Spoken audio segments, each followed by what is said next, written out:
Bridges are stronger when built from both sides. Let's connect. Let's connect. In the middle.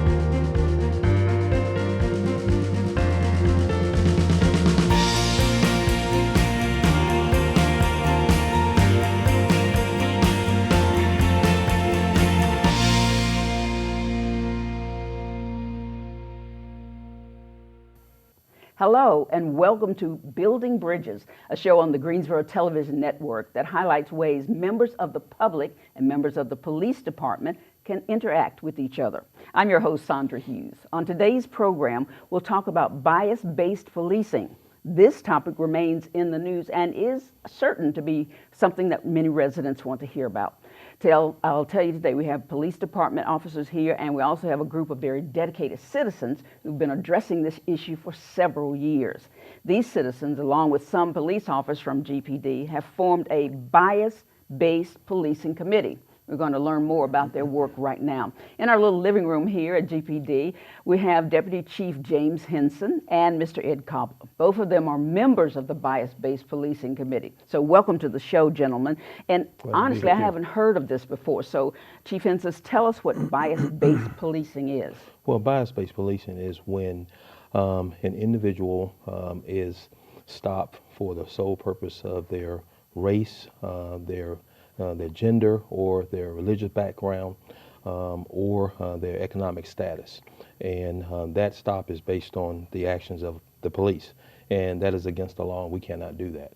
And what we wanted to do was to get out in the forefront, so to speak, pertaining to this topic. And as a result of that, Chief Ken Miller at the time in 2011 came up with an idea to establish the Bias-Based Policing Committee. And we wanted to have several community members work with police officers so we could get the community's intake about this topic, and also have the police involved so we could look at training and different policies that we needed to look at so we could move ahead and be progressive. This sounds like racial profiling, is it? Okay, well, racial profiling, what that is when you use someone's race for the sole purpose of looking at them for being a suspect in a crime. So like if there's a bank robbery that occurs and the bank has been robbed by an African-American male wearing a blue jacket, quite naturally, when we respond to the scene, we're going to be looking for an African-American male wearing a blue jacket. And that could be plenty of them. And that could be plenty, but we won't be looking for a Caucasian.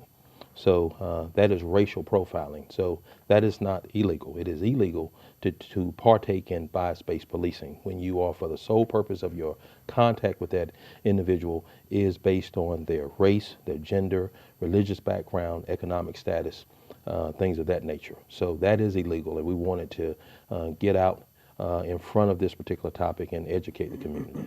I can tell you now, I've worked in news many years, and long ago, 20, 30 years ago, when a crime happened, we'd say that it was an African-American male, medium height, and I've always thought it was my son. I mean, my son is medium height, medium build, and that kind of thing. So we had a long fight there. Not fight, but discussion over stop identifying a suspect as that. Just say a person, a male. I mean, do you agree with that?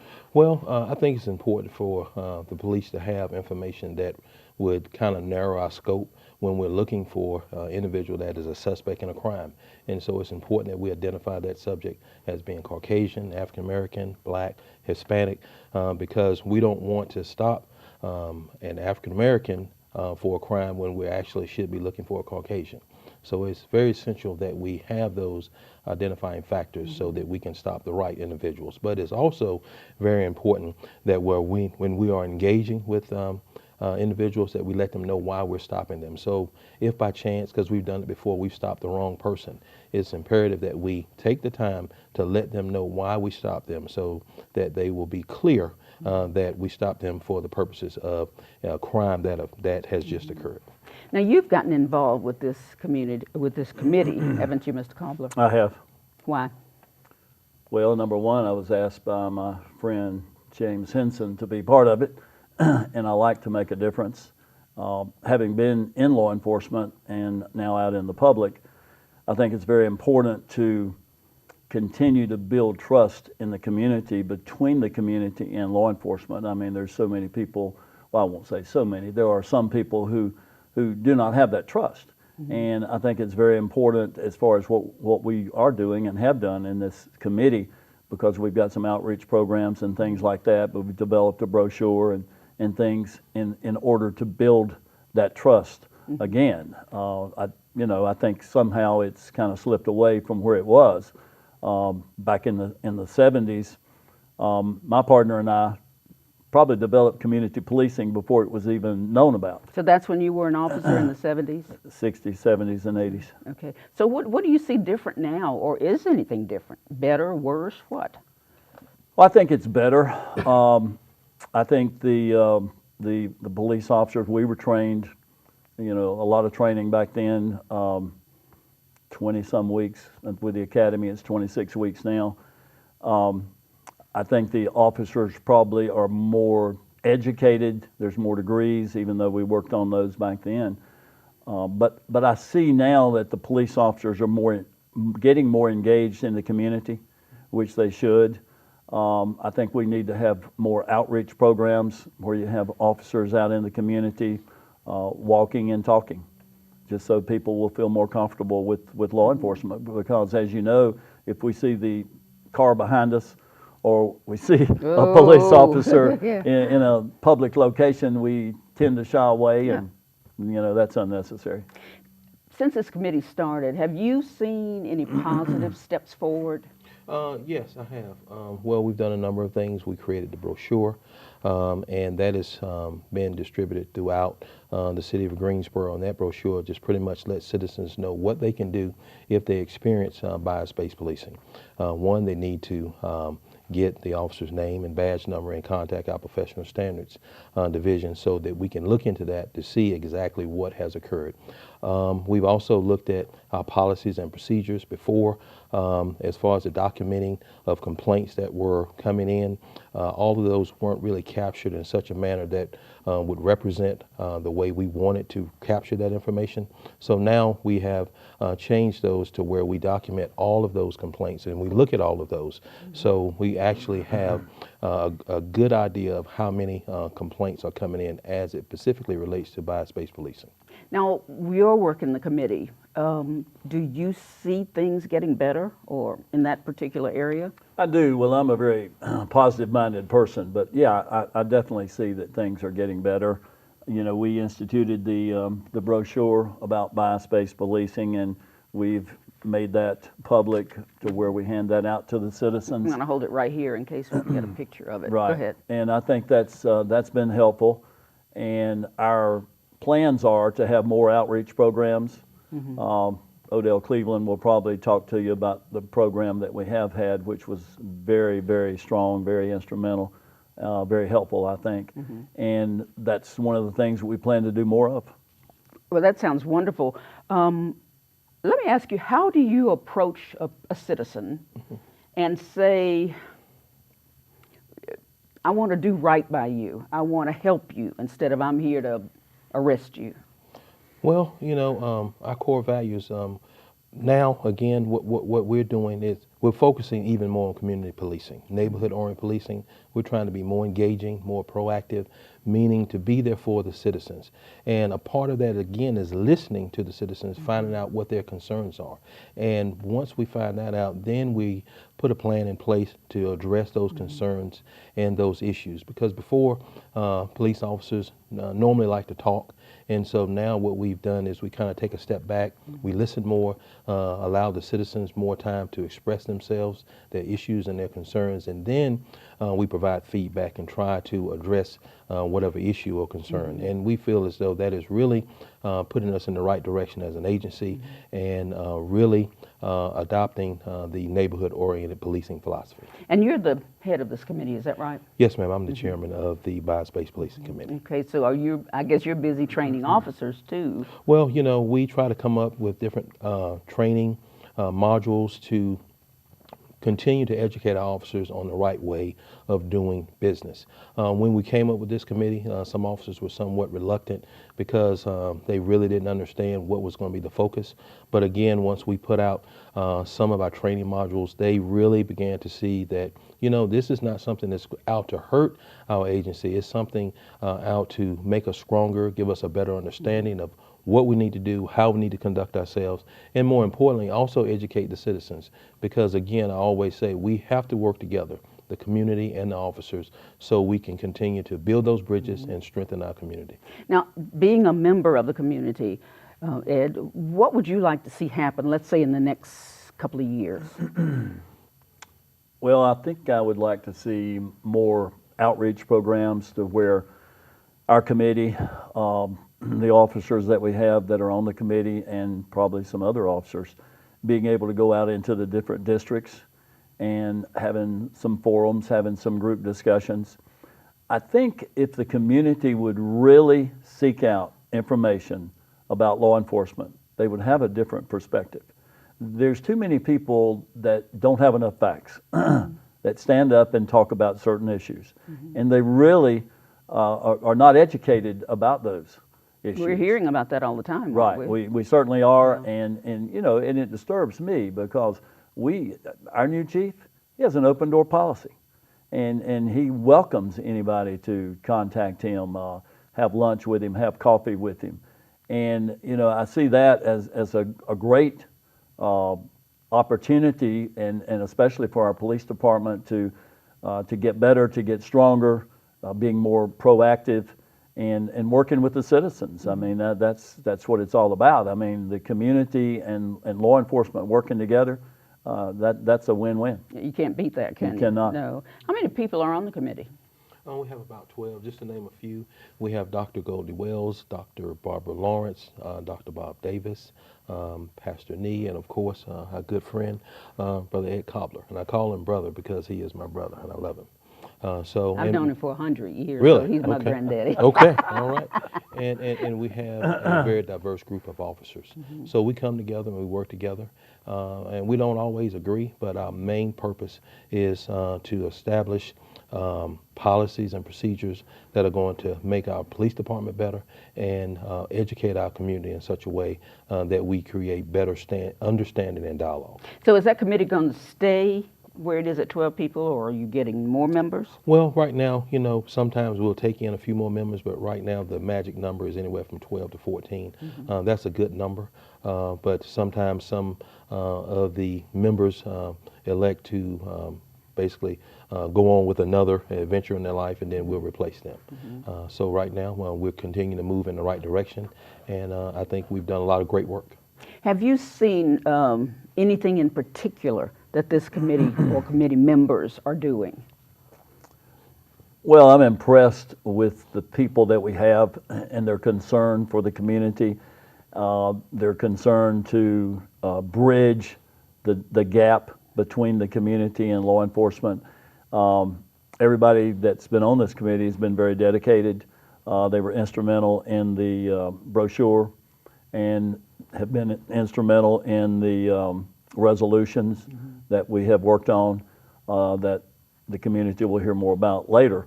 But I think it's all been very positive. And what you have 12 people, including law enforcement, to me, who are educating the public. I'm on this committee, this is what we're doing.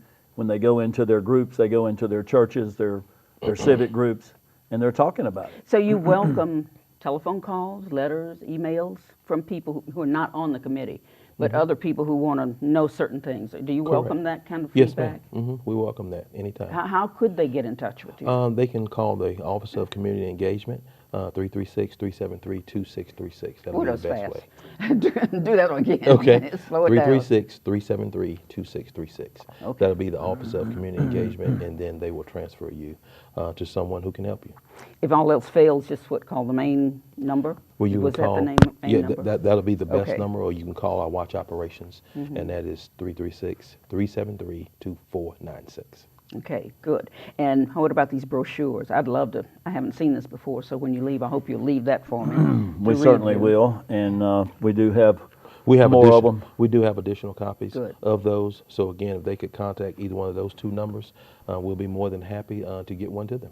So, in other words, our citizens are perfectly welcome to talk to you about problems they have or concerns or suggestions. Is that right? Correct. Yes, because if they're not talking and we're not listening, then we're not going to be better. You're right. You're absolutely right. Well, I thank you both very much, and I know you two have been leaders in this particular area for a long time in Greensboro, so I hope you'll stay another 30, 40 years. What do you think? That's great. I'm sure we will. Yeah, you will. Ed Cobbler and James Henson, thank you both very much for being with us. Well, Thank we you. certainly have had a lot of talk about today and things that you can do, the work that you can do in the community. Next, we're going to meet two more members of the bias-based policing program. They will tell us about some recent events that they've done and help address the perceptions of bias and bring the public and the police together. It's all about building bridges here on this show, and even when we leave this show, we want you to continue to build that bridge. Stay with us. We'll take a short break and we'll be right back.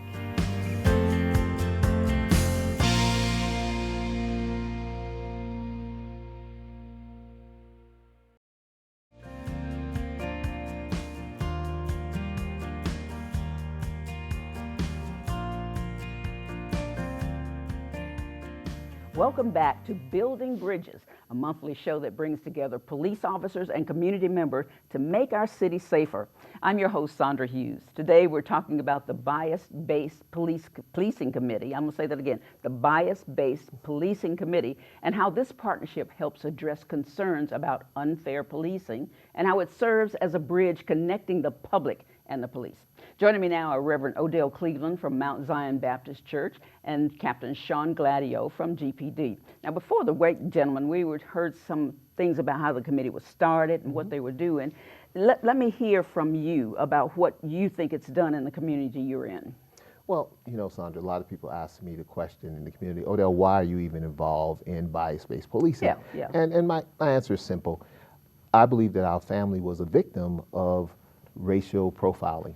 And in that situation, coming out of that, it concerned me so much that I felt that I had to either be part of the problem or part of the solution. And when I was given the invitation to join the committee, I decided to say yes. And are you happy about that now? I am, and more importantly, just very briefly, the short version of it is that when it happened to us, I, as the head of the household, have a wife, 2 sons, and a nephew, and I had to explain to them because we out in the community doing a lot of things as quote unquote a community leader. And this situation, and I'll be very brief, was around December the 20th, a couple years ago. The kids came home from college, and they were in the yard, and we pride ourselves on the fact that we were blessed to move out to a very, very nice neighborhood. Well, when kids come home from college, 12, 1 o'clock, and they're still moving around. Now, me and my wife were sleeping, so they're out in the yard. And some county officers came up to the yard and started asking them, do you live here? Detaining them, and the kids started coming out, and it started getting an altercation. And one of our sons ran upstairs, furious, and woke us up. Well, you wake up out of a nightmare. Yeah. As a black male in a family, the last thing you want to hear is your sons are engaged with the law enforcement anywhere, but you never thought it would happen in your own front yard. Yes. So we run downstairs hoping that we don't run outside and see our son laying in a puddle of blood in his own front yard. That scared my wife, it scared me, and it got to the point of someone who grew up in poverty, who fought his way out of it, helped others get out, and moved to what we would say a safe neighborhood. But you find out that in some situations you can't run away from it. No, you can't. And so if you can't run away from it, and one of my things my son said to me, said, Dad, you taught us to always respect the police, but do the police have to respect us? And Sandra, that's when stuff hits you right in the face. That's right. And you have to stand up and say, yes, Calvin, they do. And so that's when I decided to get involved. I wanted to get involved to share, but also not as a victim, but trying to find solutions to what I think is a problem. Not with all. We've had hundreds of encounters with law enforcement. This was the only bad one, but it happened in our own front yard. And so you obviously know his story and probably have heard, 100,000 others? Right. Yeah, so tell us about some of the things that you do as an officer to help make this committee work? Well, I think what I provide is I just provide one voice of 12 or 13 or 14 individuals, because we're all human beings. When you really strip us down, the $50 tin that I wear on my shirt does not define me as a human being. It just signifies a position that I hold within the government. So I wanted to really give back and really lend a voice to the organization and to the committee. And I'm just, like I said, one of a dozen or 14 voices, but I think when we all listen first to seek and understand before we speak and give our own opinions, we're so much more educated. So I've learned in 4 years of being on this committee, I have learned, trust me, tenfold more than what I've ever provided. Do you do that with your children? Oh, no. See, that's the funny part. I'm thinking, I'm going to handle you here at home the way I think is going to work best. And that counting business, I don't know about that. So you have events coming, and there's one coming up now, is that right? Yes, there is. Well, the biggest thing that we have working right now, Reverend Cleveland and the committee, and I'll let him speak more to this, because him and Mount Zion Church were just tremendous partners in this, and they were fantastic in their support. But we had an event called Boys to Men, and I'm going to let him talk about that a little bit. But we did work on a draft resolution, and we started that back in the fall of 2015, I believe. And over the course of several months, we crafted what we believed was a resolution that the committee could present to city government to say, this is what we see the city government as defined in doing to protect every human being's civil liberties, whether they're citizens, whether they're residents, whether they're visitors, whether they're homeless or veterans, no matter what background they may have and the color of their skin or their creed, their sex, or their sexual origin. We said we want to respect everyone. Now you're talking about a huge population of people. Absolutely. So you're not leaving anyone out of this, right? Our intent, and I hope I'm speaking appropriately for the group, was to include everyone. We wanted to be inclusive of everyone and excluding no one. Okay. What about Boys to Men? Well, it was easy for us. Our new senior pastor, Pastor Brian J. Pierce, is all about serving the community. And when the opportunity presented itself to say, hey, listen, we want to have single moms and their sons come out and have a breakfast with Greensboro's finest, it was easy. It was an easy yes. It was easy for Mount Zion to say, listen, we will sponsor it, we will host it, and we just want to be a part of the solution, not the problem. And it was just an overwhelming success. And Sandra, a lot of things are built on relationships. Yes. The relationship that I have with this young man now and so many other officers, it's all the difference in the world. When we don't know each other, we fill in the blank with our own bias, prejudice, and stereotypes and innuendos. But when we get to know each other and talk to each other, that's what it's all about. And that's why I'm so excited about what we're going to do, what we're doing now, and what we're going to do in the future. Not that we're going to get it perfect, but that's okay. We're going to continue to try and work together, and that's why I'm so committed. That's why Mount Zion is committed, and I thank God for our senior pastor and his leadership that we're going to serve the city, and that's what we're about. So do you see it going in the direction you thought it should go? Well, I had no preconceived notions. Oh, well, that's good. And I think, and that's what I think the 12 or 14 of us that started, I think that was critical, that we didn't say, this is where I think it should go. It was more of a we and an us, and we let it kind of guide us. The conversations that we would have in our meetings, we allowed those to guide the direction of the committee. And we've done some tremendous work. And we have some great things that we still have yet to do. Success stories? Absolutely. The Boys to Men thing is a success story. The pamphlet that was produced, we produced a video. I've got one here. Yes, ma'am. This is it. Let me hold it up again so people can see it. Go ahead. This is a great piece of information that we provide to anyone who seeks it. And there's nothing in there that we want to hide from anyone. We have produced a video under former Chief Ken Miller that now with Chief Wayne Scott, we've redid the video. That had been sent out to all 670 police officers and then the additional 100 plus non-sworns to educate them as to what bias actually is, what racism actually is, what profiling actually is, and then how you can control your own bias, because we all have them. We do. Whether we're white, black, Asian, Latino, it does not matter. We all have them. And so if you know how they affect you and you know where they come from, you can also learn how to control them. Because the only thing you really can control is yourself. I was just going to say, you know, first you control yourself, I guess. Then you work on somebody else. Yes. Any special things coming up that you're Yes, planning? we're looking at this big event in August with back to school backpacks and everything, where Greensboro's Finest and Mount Zion and others are partnering together and trying to work out the details on maybe it's a forum that, you know, we could talk through some issues. And that's important because for a lot of people, they don't know.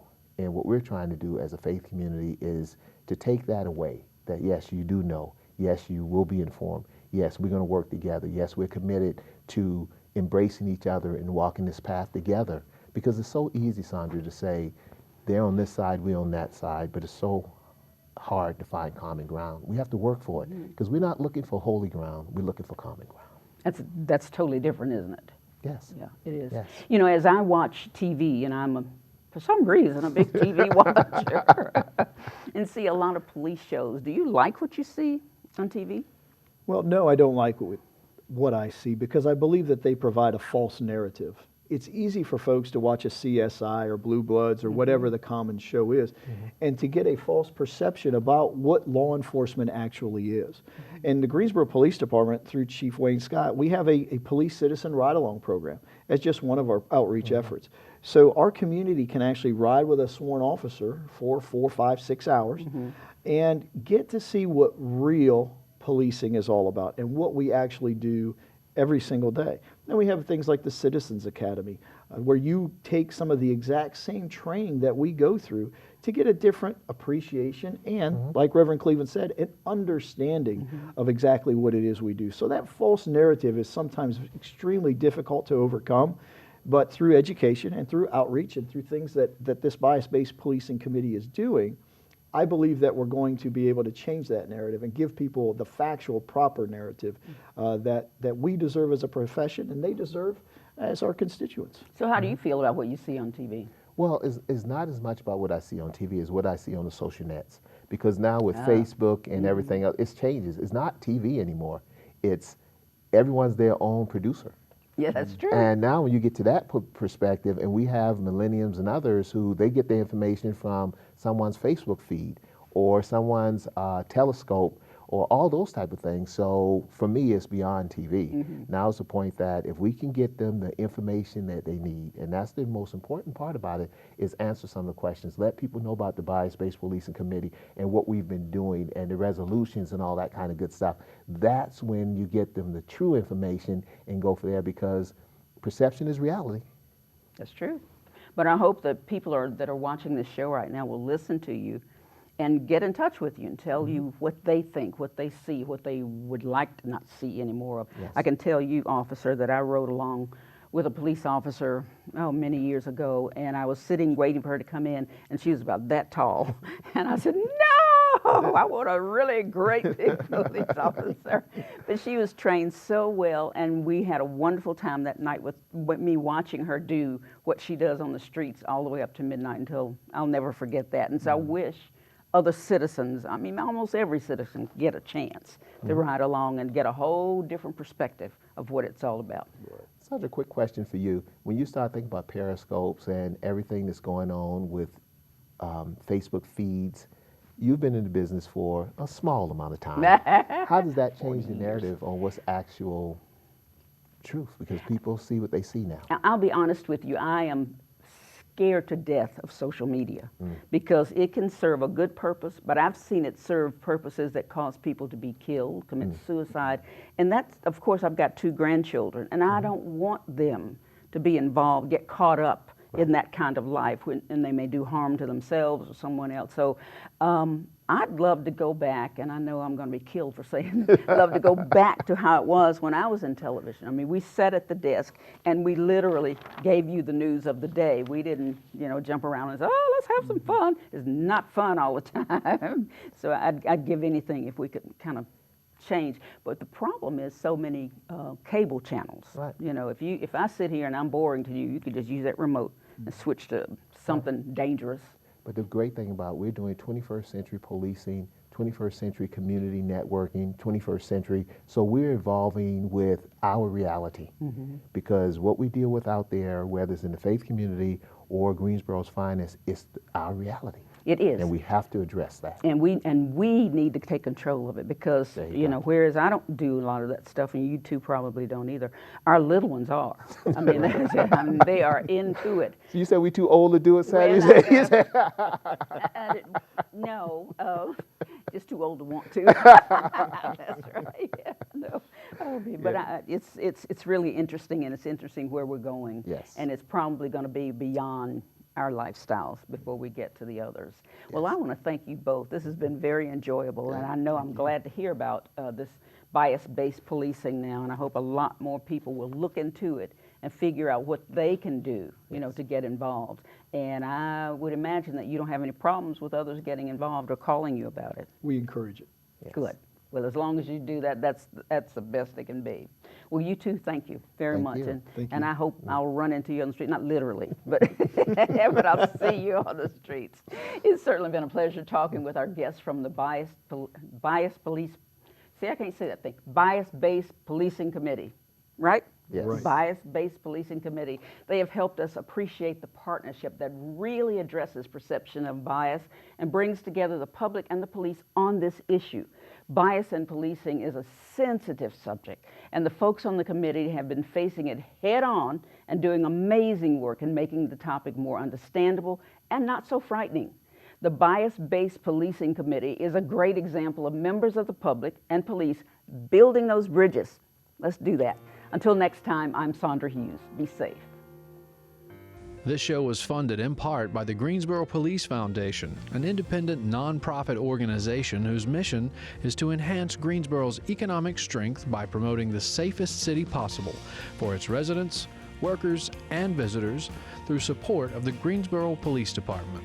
For more information about the Greensboro Police Foundation, visit www.greensboropolicefoundation.org.